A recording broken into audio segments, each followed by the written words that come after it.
Well, But good.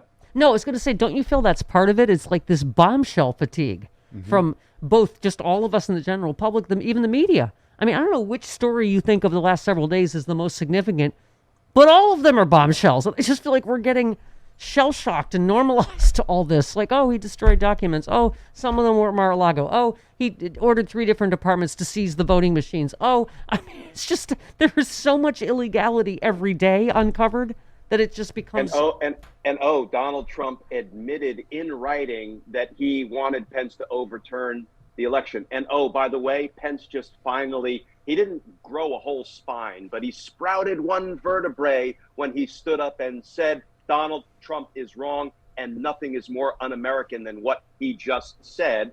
And then we have the Republican Party coming out and saying a deadly attack on the Capitol to try to stop the certification of a presidential election is legitimate political discourse. You're right. We have bombshell fatigue.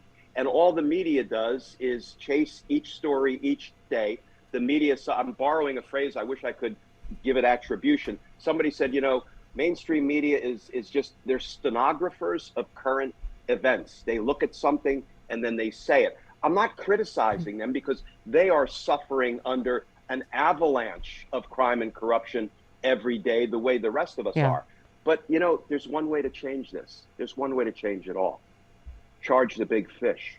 If you charge the big fish and then you build your case through superseding indictments rather than waiting for 4 years to bring the first indictment, that's the way you change the narrative. You don't indict people to change the narrative, but indicting people tends to change the Yeah. narrative. Yes. That's what we need to do. Our friend Rude Pundit said this. He's not a lawyer, but he is rude, so Right. that's important too. But he wrote a piece, Glenn, where he said Trump should be in jail under the same reason that Stuart Rhodes is in jail, because he is an ongoing threat. He is ongoing inciting violence and insurrection. That this is why, there are people that say, I don't understand why he wasn't arrested on January 7th.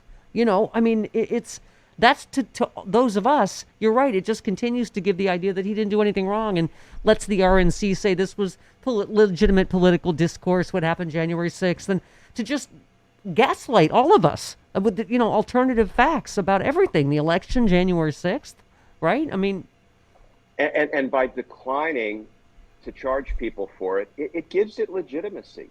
And that's why the big lie continues to grow, gather momentum.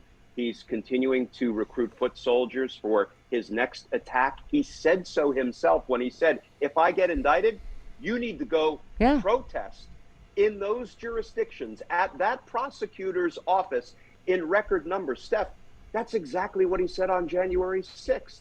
And we see the deadly results. He just said it yeah, again. yeah, And yet he schedules his next hate yeah. rally. Clear and present danger. Real quick, just because I like to end with hope. But someone said like John Gotti. That's why they called him the Teflon Don, right? Because he got away with everything for however long.